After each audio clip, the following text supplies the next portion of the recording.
गुरवे गौरचन्द्राय राधिकायै तदालये कृष्णाय कृष्णभक्ताय तद्भक्ताय नमो नमः।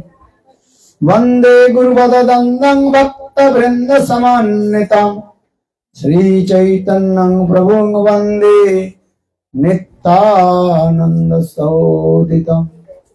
नन्दनन्दनं वन्दे राधिका चरणोद्दयं गोपीनां समयुक्तानां वृन्दावन मनोहरं।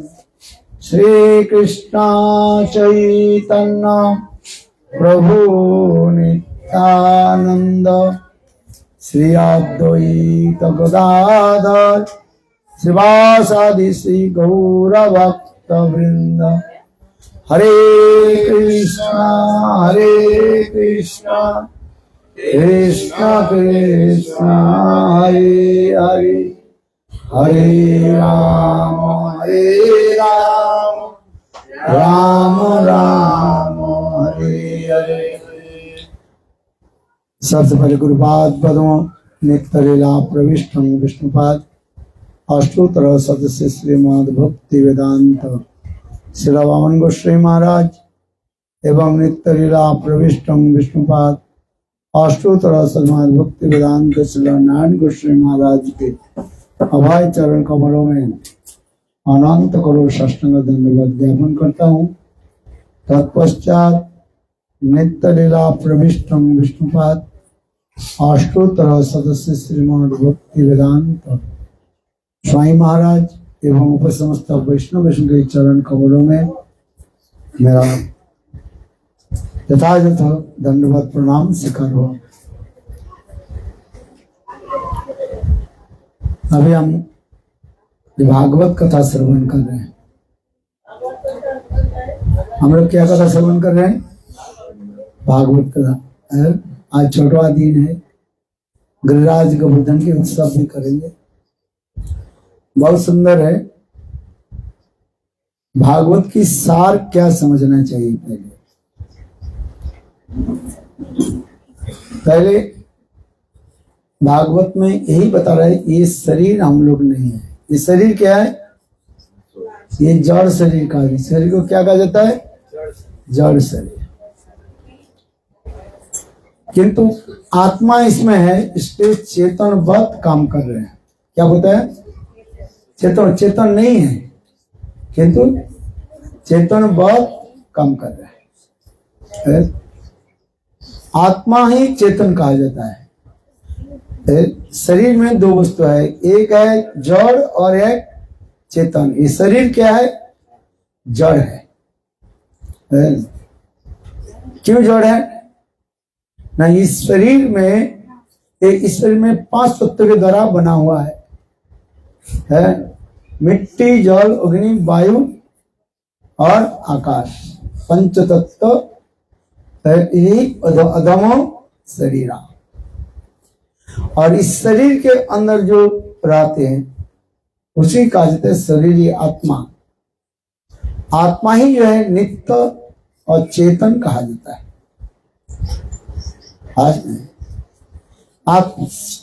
आत्मा जब इस शरीर से निकल जाती है, ये जड़ चेतन, ये शरीर क्या रहते हैं? जड़ होकर पड़ा रहता है। और इस शरीर में जो 5 तत्व जो है मिट्टी, जल, अग्नि, वायु, आकाश, ये 5 तत्व अपने आप इस शरीर से बाहर हो जाएंगे। बाहर होकर के कहाँ जाएंगे? आप बताओ, कहाँ विलीन हो जाएंगे? यही जो 5 तत्व वही पंच तत्व में पुनः जाकर के विलीन हो जाएंगे। शरीर में जो मिट्टी जो है, ये मिट्टी के साथ, पृथ्वी में मिट्टी है, मिट्टी के साथ मिल जाएगा।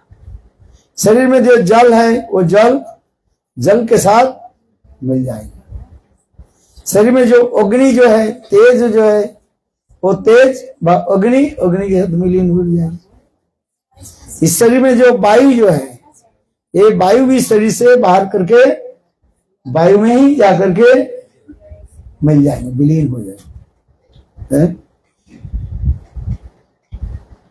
इसलिए कहा जाता है ये पंच तत्व शरीर है, मिट्टी, जल, अग्नि, वायु और आकाश।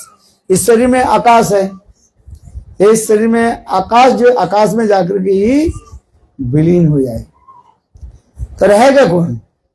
कुछ नहीं रहेगा। आत्मा है, इसलिए ये शरीर चेतनवत काम कर रहा है, चेतन नहीं है, चेतनवत काम कर रहा है। किंतु यही शरीर के ऊपर हम लोग एक अभिमान कर रहे हैं। क्या अभिमान? पहले हमारे क्या अभिमान है बताओ? इतने जो कथा जो सुना प्रभु जी ने बहुत सुंदर रूप में बताया। देहात अभिमान, देह में एक अभिमान बता दिया है। माया की इसी के कहा जाता है, खेल कहा जाता है। माया हमें क्या करता है? शरीर में एक अभिमान दे दिया कि मैं शरीर हूं, मैं स्त्री हूं अथवा मैं पुरुष, एक एक अभिमान कहा जाता है। इसके बाद और क्या अभिमान आ जाता है? मैं विद्वान हूं, मैं पंडित हूं, ये सब क्या? सब एक अभिमान है। ये समस्त अभिमान धीरे धीरे अपने आप दूर हो जाएगा। कब? जब भगवत भक्ति हो। जिन लोग के हृदय में भक्ति नहीं होती है, भक्ति प्रकट नहीं हो रहे, ये देह के एक अभिमान रखते हैं, मैं स्त्री हूं और मैं पुरुष हूं, ये अभिमान रखते हैं। हाँ, जगह पीछे नहीं, चल जाओ। मैं स्त्री हूं और मैं पुरुष हूं, मैं अमेरिकन हूं, मैं कौन सा ब्राजीलियन हूं, मैं इंडियन हूं, मैं कलकत्ता हूँ, मैं बंगाली हूँ, मैं बंगाली, मैं गुजराती। ये सब क्या? ये केवल मात्र अभिमान मात्र है।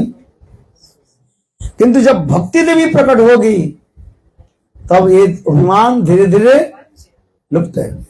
इसलिए लिखा गया अभिमानम परित्यजं प्राकृतो वपुरादिषु। जितने भक्ति देवी प्रकट होगी उतने परिमाण तुम्हारे हृदय में क्या है?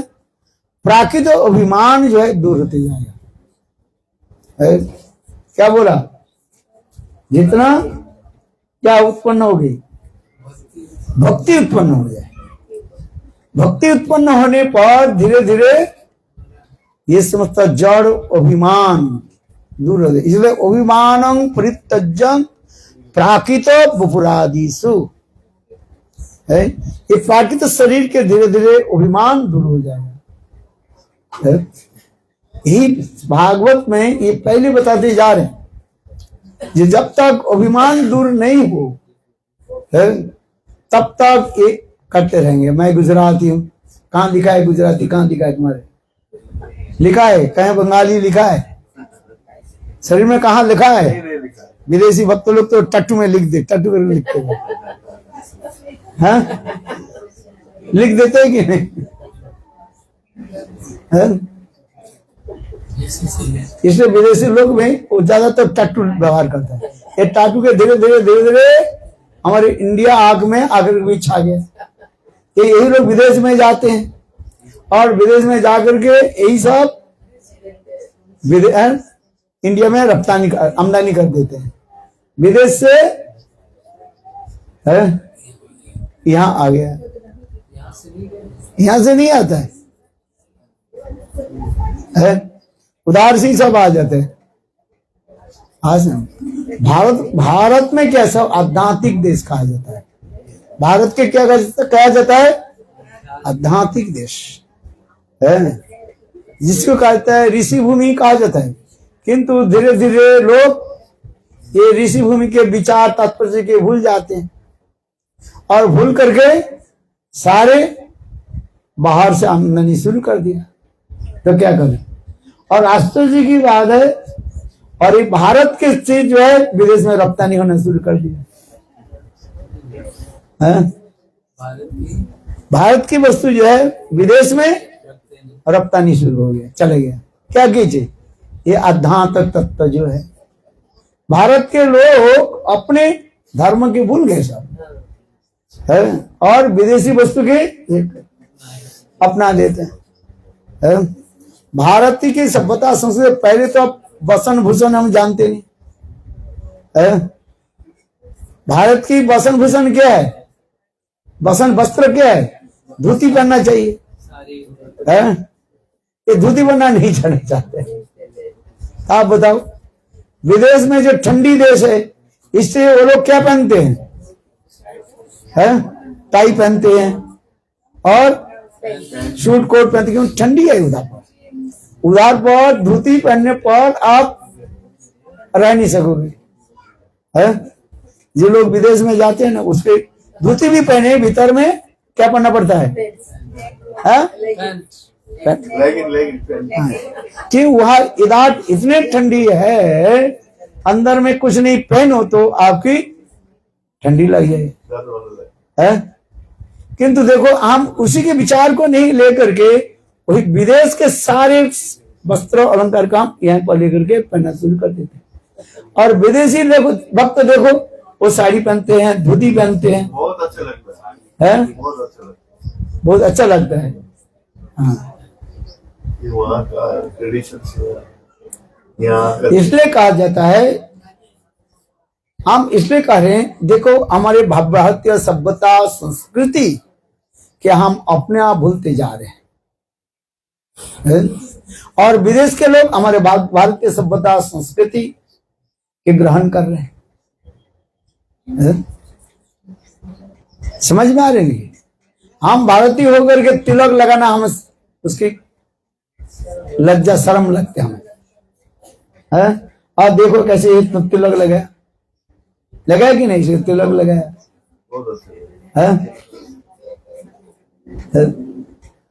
हम इसलिए कह रहे हैं कि हम धीरे धीरे अपने अध्यात्म जो वस्तु जो है उसका हम भूलते जा रहे हैं और धीरे धीरे निरीश्वरवाद को हम ग्रहण करते जा रहे हैं।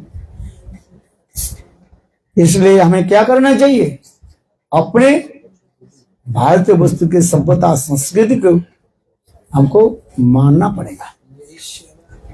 जो इस एथिस्ट, हाँ, समझ में आ रहा कि नहीं? क्या ट्रांसलेट करोगे तुम? चलो, निरीश्वरवाद पाश्चात्य देश के क्या कहा जाए? निर्विशेष और शून्यवाद का है। किंतु देखो, पाश्चात्य देश में जितना प्रचार हो रहा है भगवान की कथा जितना प्रचार हो रहा है, भारत में वो प्रचार धीरे धीरे कम होते जा रहे हैं और अधिक रूप में क्या होते हैं? निरीश्वरवाद को हम स्वीकार करें। यही दुख की बात है।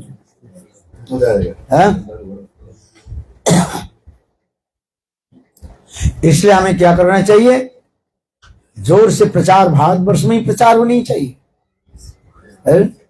एक बार अमेरिका में भक्तिवेदांत स्वामी महाराज जब प्रचार कर रहे थे, उस समय एक पत्रकार जानते हैं, रिपोर्टर, उन्हें उनके पूछा, ये जो आप जो कथा वेद पुराण इतिहास तो आपके भारतवर्ष की कथा है, तो भारतवर्ष में क्यों प्रचार नहीं करके आप अमेरिका में विदेश में क्यों आए? तो आपके भारतवर्ष के लोग, बहुत लोग जो है ये जो है राम कृष्ण इसके शिकार नहीं करते, तो आप भारतवर्ष के प्रचार छोड़ करके अमेरिका में क्यों आए हैं? उन्होंने सुंदर जवाब दिया। उन्हें बोले, देखो भारतवर्ष में लोग धीरे धीरे अपने धर्म और सभ्यता के भूल गए। हम इसलिए विदेश में आए हैं, ये विदेशी लोगों के हम शिक्षा देते हैं। क्या शिक्षा दे रहे हैं? भारतीय सभ्यता संस्कृति को हम शिक्षा दे रहे हैं। कैसे पहले कैसे कपड़ा पहने, कैसे तिलक लगाए और कैसे भारतीय सभ्यता संस्कृति भागवत गीता आदि पढ़े। यही लोग जब भारतवर्ष से क्या बोले अमेरिका से जब भारतवर्ष में जाएंगे, तब वही भारतवर्ष के लोग उसके ही शिकार करेंगे। बोलो वृंदावन बिहारी है? समझ गया नहीं? देखो, एक भारतीय हरि कथा बोली हमारे भारतीय लोग इतने इंटरेस्ट नहीं रखेंगे, है कोई वही विदेशी लोग इंग्लैंड अमेरिका के लोग इसको बोलने के लिए सब लोग इसे कान फाड़ कर सुने,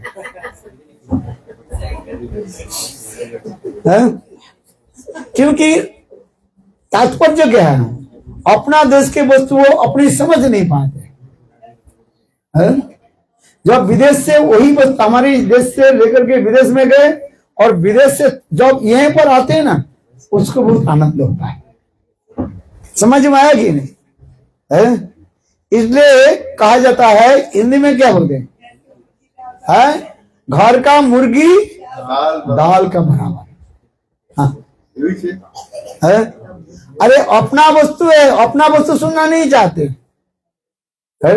और वही लोग जब बोलेंगे तब कान खोले, हाँ भाई आपके बहुत अच्छा बोला, क्या बोला नहीं बोला तो ठीक नहीं है, तो तब भी हाथ में इतने ताली दे देंगे, बोलो वृंदावन बिहारी लाल है।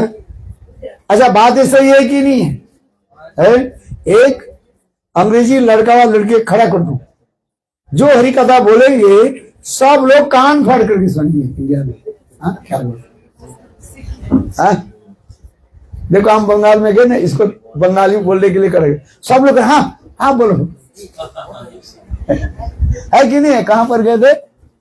और एक जगह में बोले इसको क्या कृष्ण बलराम को, तुम बंगाली में कुछ बोलो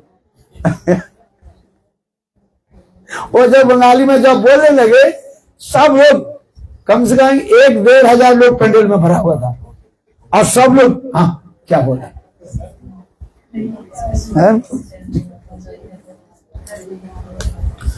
हम इसलिए कह रहे हैं, देखो हम विदेश से रफ्तानी जो विदेश से जो आमदनी जो वस्तु जो है उसको अच्छा लगता है, और अपना घर का अच्छा नहीं लगता है। घर में अपने पत्नी अच्छी तरफ से बनाया, प्रेम से बनाया, सब्जी रोटी दाल और क्या क्या बनाया, वो अच्छा नहीं लगता है। अच्छा कहाँ लगता है? होटल में जाकर के खाना अच्छा लगता है, रेस्टोरेंट में। वो कौन बनाया, मुसलमान बनाया कि हिंदू बनाया, किसी को पता ही नहीं है, फिर भी अच्छा लगता है। हाँ वो फिर अच्छा लगता है। अरे भाई वो क्या बोली, दुख की बात है, हमारे भक्त लोग भी होटल में जाकर के खाते, उसके पता थोड़ी है जो होटल में बनाया। आप बताओ, सच बताओ है, जो बनाया वो वो क्या बोले, हिंदू था कि सनातन धर्म की था कि मुसलमान, दूसरे थोड़ी पता है? और घर में अपने पत्नी नाम करते हैं, भजन करती है, तिलक करती है, गायत्री मंत्र जप करती है, और वो बनाए तो वो खाना नहीं है। ठाकुर जी के भोग लगा, होटल में कौन भोग लगाया आप बताओ? और उसमें जो नहीं करे तब तो सोचे हम कुछ किया ही नहीं है? इसलिए उदाहरण दिया जाता है, गधा, गुरुदेव उदाहरण करके देखा, अरे मैं तो ज्यादा दूर आया ही नहीं, तो इसके मतलब मेरा पेट भरा ही नहीं देखो भावना ऐसे उत्पन्न हो जाती है। और गर्मी के समय क्या है ना, घास सूख जाता है, उधर कुछ नहीं, बहुत दूर चलते चलते उधर उधर कागज फागज जो पड़ा रहता है उसको खा लेते हैं। उसे जब पीछे पीछे घूम करके देखा तो आज तो मैं बहुत दूर आ गया, 3 माइल आ गया घूम करके। तो हाँ 3 माइल जब घूम करके आ गया तो मेरा पेट भर गया। इसलिए देखो गर्मी के समय गधा जो है वो मोटा हो जाता है, फूल जाता है, बोले हवा देते है तो अच्छा फूल जाता है। चलो गुजराती में क्या बोलते हैं, मोटा के क्या बोलते हैं? ये बोलते हैं फूल जाता है। कहां से बोल, आप नहीं जानते, चुपचाप रहो कम से कम। हर कथा में बोलते हैं, जब पूछता है जब फूल जाता है, गुजराती में फूल जाता है बोलता है, क्या बोलते हैं?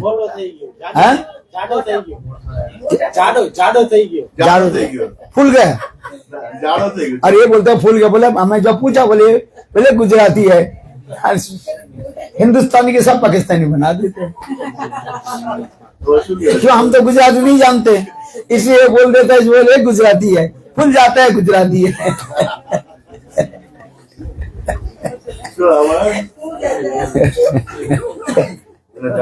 ये महान है हमारे पास। जब वो बोलते से पकड़ लेते हैं, बोले तुम ये क्यों बोले, ये गुजराती है, महापंडित है, चुपचाप रहो कम से कम।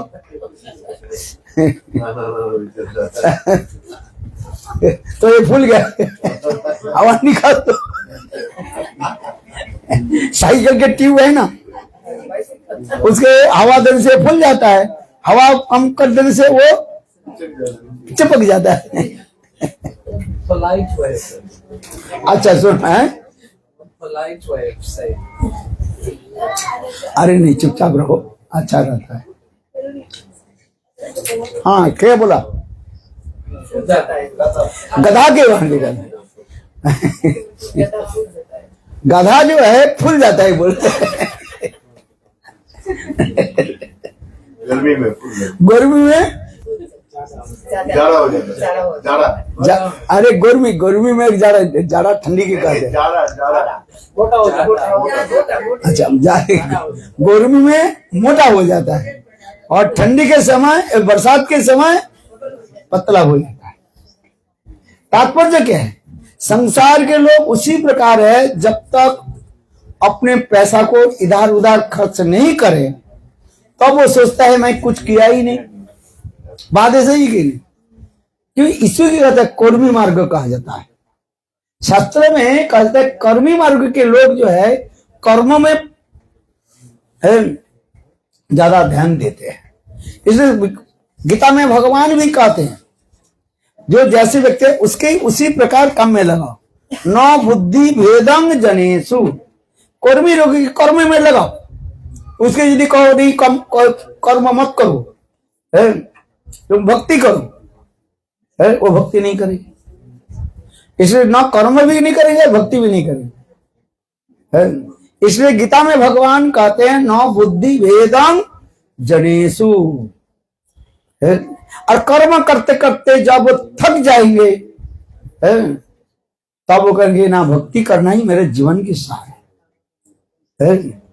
तब ये अब ये कीर्तन क्या, किसे रे संसार ए छायाबाजी प्राय इहाते ममता करी बिथा दिन जाए। हाय हाय नहीं भाभी अनित्य सब जीवन विगत गेले कोथा रोही के वैभव। इस संसार में जो कुछ भी देख रहे हैं ये सब क्या अनित्य है, आज है काल नहीं रहेगा। और शरीर जब इस शरीर से आत्मा चली जाएगी तो तुम्हारे वैभव आदि धन संपत्ति क्या होगा, यहीं पड़े रहेगा। यहाँ तक कि तुम्हारे शरीर को लेकर के श्मशान में ले जाएंगे, श्मशान में जला दिया तो छाई भस्म हो जाएंगे, और ऐसे फेंक दिया तो सियाल सिगाल कुकुर तारे महोत्सव करिबे तुम्हार यही साधे देह लय। भक्तिमान ठाकुर कह रहे हैं इस श्रीमद् भागवत में कपिल देवती संवाद में सब वर्णन है। कपिल देवती संवाद वर्णन तृतीय स्कंद कपिल देवती संवाद में स्वयं भगवान कपिल देव माँ देवहूति के ये कथा श्रवण कराए, क्योंकि जब तक हम इस समझ कथा नहीं श्रवण करें वैराग्य नहीं आएगा। अब देखो केवल सुनने से भी वैराग्य नहीं होगा, जब तक भक्ति नहीं हो तब तक वैराग्य नहीं होगा। सुना तो सभी, इस कान से सुना और इस कान से निकाल देते हैं, सभी जानते हैं, किंतु तथापि संसार के माया मोह में पड़े। इसलिए कहते अतएव माया मोह छाड़ी बुद्धिमान नित्य तत्व कृष्ण भक्ति करुणा संधान। अतएव माया मोह छाड़ी बुद्धिमान, अतएव माया मोह छाड़ी बुद्धिमान नित्य भक्ति नित्य तत्व भक्ति करो अनुसंधान। इसलिए गुरुदेव एक कहानी सुनाते थे, अच्छी तरह से सुनिए। एक व्यक्ति था, उसके नाम था कैलाश। कैलाश की कथा सुनिए, ध्यान से सुनो भाई, गुजराती लैंग्वेज में सुनिए। एक व्यक्ति के नाम था कैलाश। क्या नाम था? 80 साल हो गए। कितने साल हो गए? 80 साल। और वो हल चलाता था जमीन में। चलाते चलाते उसके बहुत इसमें पसीना टपकने लगे। एक दिन नारद ऋषि उस स्थान पर पहुंच गए। नारद ऋषि कैलाश को देख करके खूब दया आई। ये देखो 80 साल हो गए, वृद्ध हो गए और खेती में हल चला रहे। कितने कष्ट, इतने कड़ी धूप में वो हल चला रहे और पसीना टपक रहे। नारद ऋषि कहने लगे, देखो कैलाश, तुम एक काम करो, हल चलाते क्यों भाई, तुम तो 80 साल हो गया है। एक काम करो, मेरे साथ वैकुंठ में चलो। कहा चलो? वैकुंठ में, भगवत धाम में चलो। वो एक बार सुख शांति में रहोगे, हल चलाना नहीं पड़ेगा और भगवत भजन करोगे, भगवान नाम करोगे। चलो हमारे साथ। कैलाश बोले, नारद ऋषि मैं तो जाना चाहता हूं, 80 साल हो गया, क्या करूं? किंतु मेरा घर में मेरा बेटा बेटी है। क्या है? बेटा बेटी। और देखो ये जमीन जो है, जिस जमीन में खेती कर रहा हूं, ये जिस जमीन को मैं बहुत कष्ट से खरीदा है। पहले रिक्शा चला करके, लोग दूसरे के घर में मजदूरी करके एक पैसा जोड़ा और जोड़ करके मैंने इस जमीन को मैंने खरीदा है। और मेरा बेटा बेटी के मैं पढ़ाया लिखा सिखाया, किंतु मेरा बेटा बेटी पढ़ लिखा पढ़ा सुन करके वो शहर में चले गए। कहां चले गए? शहर में चले गए। तो जमीन कौन को देखेगा? मैंने इतने कष्ट करके जमीन खरीदा और बेटा बेटी कहां गए? चले गए? शहर में चले गए। इसलिए जमीन के जो माया मोह में छोड़ नहीं पाता है, हल चलाता रहता, इसलिए अपनी खेती करता रहता। अरे छोड़ दो, जो हो गया, मेरे साथ चलो। बोले अच्छा 2-4 साल बाद जाऊंगा आपके साथ। कितने बाद? जैसे मैं एक दिन हमारे साथ चलो। बोले नहीं महाराज, हाँ जाऊंगा 2 साल से बाद है। आज अनंग मोहन के कब से मैं करूं, सब छोड़ करके मेरे साथ आ जाओ। अरे मेरे साथ रहो, किंतु आता ही नहीं, क्या करें? है बिल्कुल कैलाश जैसे है। पूछो उसको क्या है? कैलाश। अच्छा, तो फिर कुछ समय के बाद नारद ऋषि जब आए उस घर में और उनके बेटा बेटी के पूछा, भाई तुम्हारे पिताजी कहाँ गए? कैलाश। बोले क्या बोलूं, आज 2 साल हो गया मेरे पिताजी शरीर छोड़ दिया। पिताजी चल, मैंने कैलाश मर गए। नारद ऋषि बोले कैलाश मर करके जाएंगे कहां? उनकी आसक्ति कहां पर? घर गई है। भले जिसको जिस आसक्ति रहता है उसी में ही आ जाता है। वो घूम फिर करके उसी परिवार में कहीं न कहीं किसी रूप में वो जन्म लेते हैं। वो आई जाते मतलब भूत होकर थोड़ी आएगा। कैसे आएगा? उस परिवार में कहीं न कहीं किसी रूप में वो जन्म लिया। कैलाश धन लगाया, कैलाश धन लगा रही, एक कैलाश का नारद ऋषि धन लगाया। देख कैलाश मर करके इसी घर में वो बैल होकर जन्म ले। क्या होकर के? बैल होकर है। हाँ समझे। और देखो जब जन्म लिया कैलाश बैल के पास गए। एक कैलाश का नारद ऋषि बैल के पास गए। तुम बैल नहीं हो, तुम कैलाश हो। अरे देखो इस घर में तुम क्या करो, फिर इतने समय आसक्ति रखते हो है? चल मेरे साथ वैकुंठ में चलो। वो बैल कहने लगे, नारद ऋषि क्या करूं, मेरा बेटा बेटी शादी करके, बेटा बेटी जो है कोई जमीन के बाद ध्यान नहीं देते करते, इसलिए मैं अभी तक, हाँ बेटा बेटी सेटल हो जाए तब मैं जाऊंगा। जैसे संसार में लोग कहते ना, बेटा बेटी के लिखा पढ़ा करके शादी विवाह करके तब मैं फ्री हो जाऊंगा, तब मैं वृंदावन जाऊंगा, है ऐसा है? हाँ, मने छिलो आशा जाबो वृंदावन। क्या मन में क्या आशा था? वृंदावन में जाऊंगा। तो उसी प्रकार कैलाश करने लगे। अब ये बैल कहने लगे, देखो मैं क्या करूं। बैल अच्छा, कुछ दिन के बाद, 2-1 साल के बाद फिर नारद ऋषि उस घर में आया। उसके बेटा बेटी के पूछा, अरे तुम्हारे बैल, वो बैल कहाँ है? तो बेटा बेटी कहने लगे, महाराज क्या बताऊं, वो बैल बिल्कुल मेरे पिताजी की भांति था। क्या था? मेरा पिताजी के भांति। नारद जी मान के पिताजी के भांति नहीं, पिता ही बैल का है। बोले जब वे बैल के छोड़ देते हैं ना, वो बिल्कुल अपने जमीन में जाकर खड़ी हो जाते हैं। अखिन तो बैल मर गया। बेटा बेटी कहने लगे, नारद ऋषि क्या करूं। तब नारद ऋषि विचार करने लगे, बैल तो मर गया, कैलाश तो बैल करके, कैलाश तो बैल होता, बैल जब मर गया वो जरूर कहीं नहीं कहीं इसी घर में जन्म लिया। कैलाश एक नारद ऋषि ध्यान लगा, ध्यान में देखा क्या, वही कैलाश यानी बैल के बाद कौन सा जन्म लिया? कुत्ता होके जन्म लिया। देखो याद रखा, ठीक है। कुत्ता होकर के उसी घर में जन्म लिया।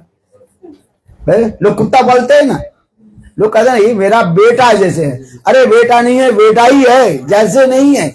कोई कहते हैं मेरा पिताजी जैसे, पिताजी जैसे नहीं, पिताजी ही वो कुत्ता होकर का है।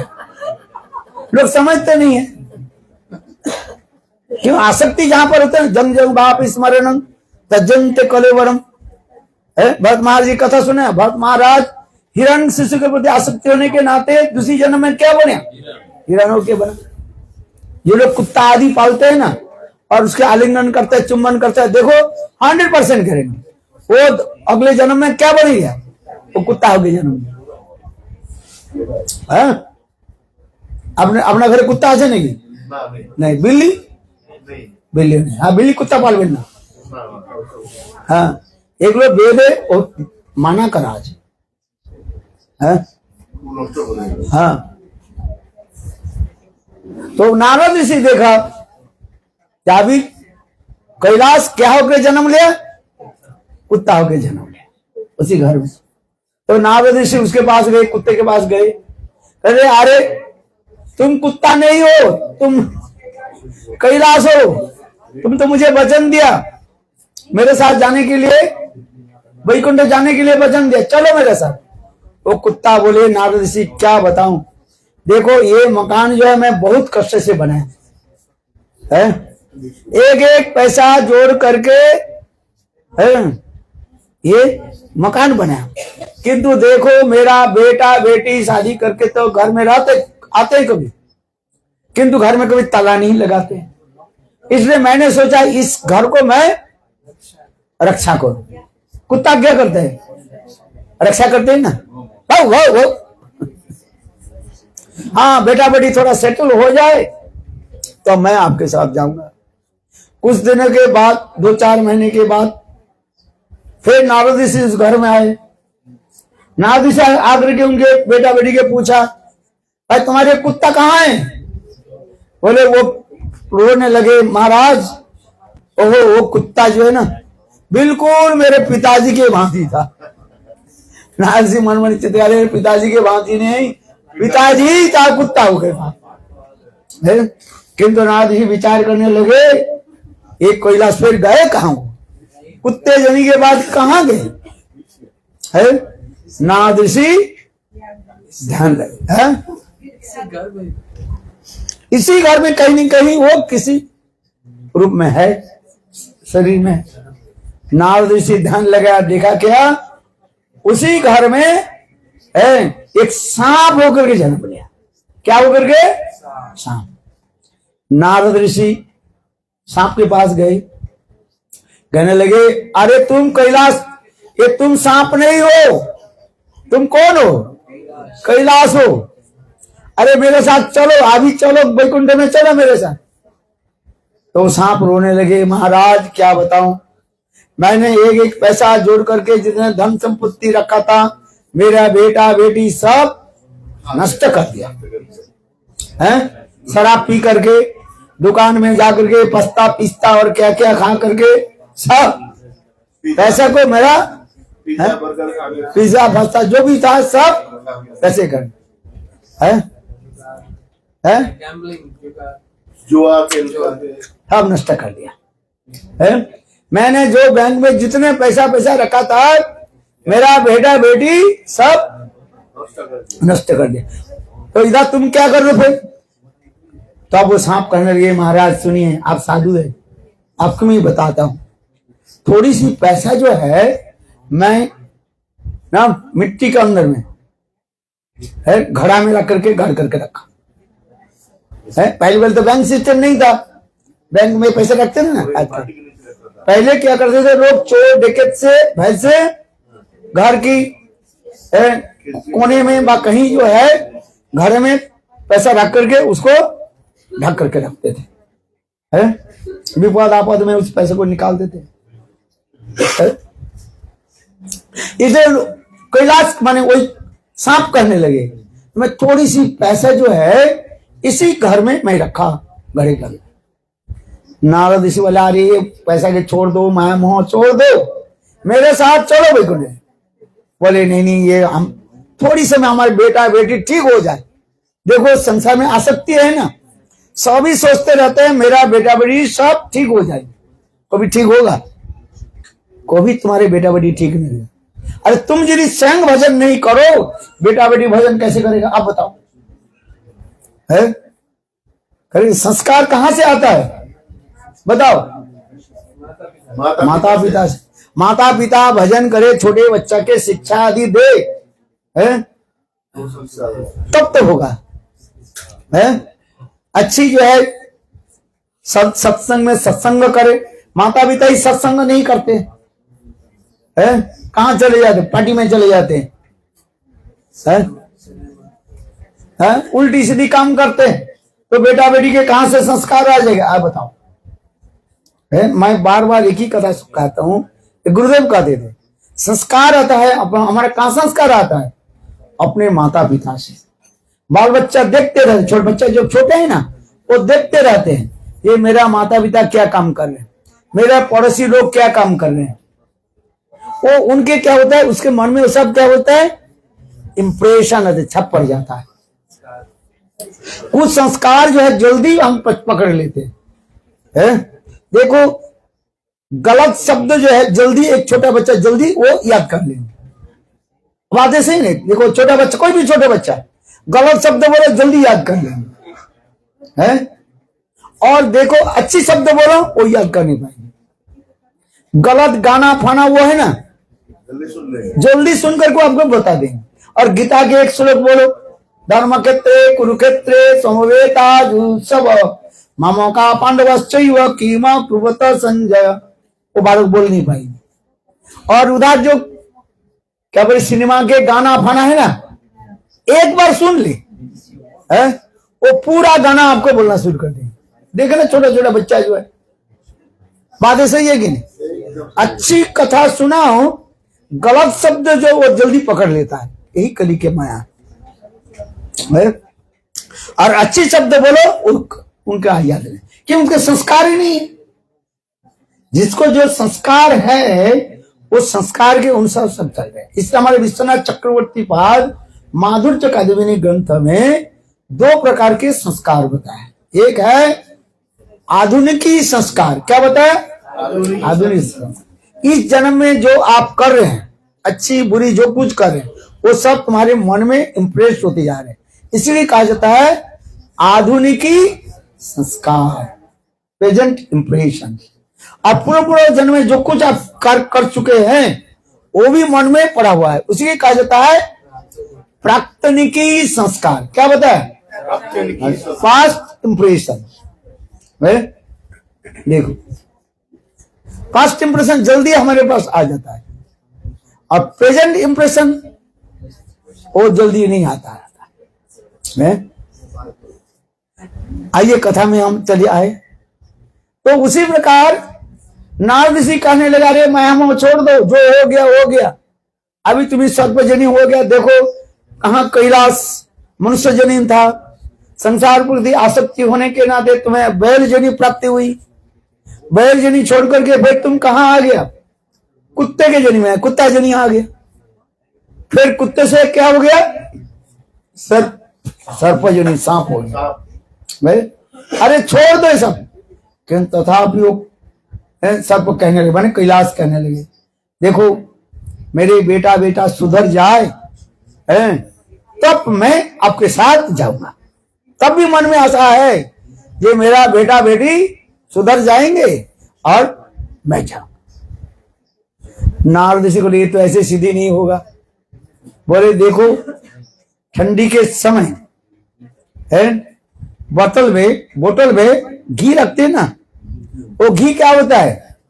जम जाता है, और वो घी को निकालने के लिए क्या करना पड़ता है?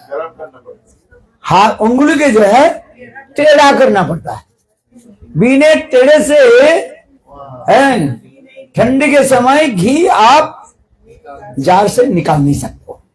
इसलिए कहा जाता है घी निकालने के लिए क्या करना पड़ता है?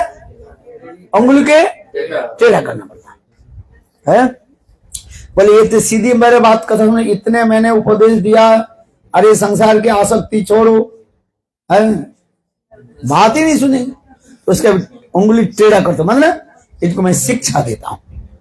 इसलिए नारद ऋषि उन देखो कैलाश के बेटा बेटी के पास गए और जाकर के बोले, हे तुम्हारे पिताजी कैलाश, उनको तुम्हारे पिताजी के जो पैसा, कुछ पैसा जो है इसी घर की ईशान कोण में, कौन सा कोण में? ईशान कोण जानते हो कौन सा है? उत्तर और पूर्व कोण की कहा जाता है ईशान कोण, नॉर्थ ईस्ट, उसी का ईशान कोण। ईशान कोण में तुम्हारे पिताजी कैलाश जो है कुछ पैसा जो है घड़े में रख करके घर करके रखा, उसको तुम उठाओ। किंतु एक बात सुनना, वहां पर एक सांप है? सांप मार सकते हैं, इसलिए एक काम करना, देख सांप को तुम मत मारो, प्राणी हत्या करना महापाप है। एक काम करना, वहां पर जो खोदोगे सांप निकाल करके आएंगे ना, तो सांप को पीठ पर मार देना जिससे उसको रीढ़ टूट जाए, मरे नहीं है। बोले अच्छा, बोले गुरुदेव आपने तो अच्छी बात बोला, पिताजी के सारे संपत्ति धन अमृत सब नष्ट कर दिया, और अभी तक थोड़ा पिताजी जो है मिट्टी के नीचे पैसा रखा, उसको भी उठा लेते हैं। देखो वो बेटा ने किया कि वो ईशान कोण में जाकर के फाफड़ा चलाया। आज फाफड़ा चले है ना? हाँ चला, ठंग करके उठे। हाँ नारद से बोले उसके नीचे घड़ा, और थोड़ी देखा था ये सांप जो है ऐसे पान उठा, और फटाफट उठा दे गए। वो सांप डर के मारे जब भागने लगे, और उनके बेटा कैलाश के बेटा ने की लट्ठी लेकर के सांप के ऊपर चला, और सांप के रीढ़ टूट गया, और किसी तरह से ऐसे ऐसे लुटते वो चले गए। और सारे सांप घूम करके देखा जो उनके बेटा सारे उनकी धन को लेकर के जा रहे। नारद ऋषि सांप के पास जाकर के बोले, अरे समझ में आया है?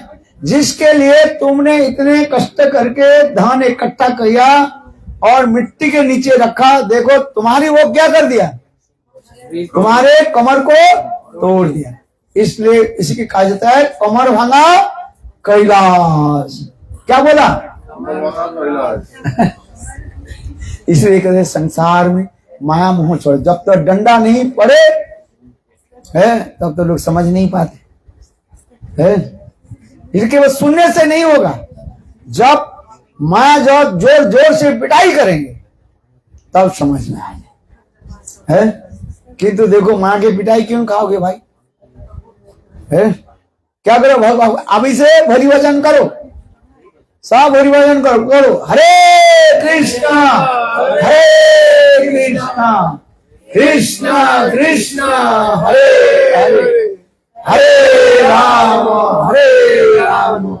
राम राम हरे हरे। है, यदि पैसा भगवान ने दिया तो पैसे कहाँ लगाओ, मंदिर में लगा दो, है।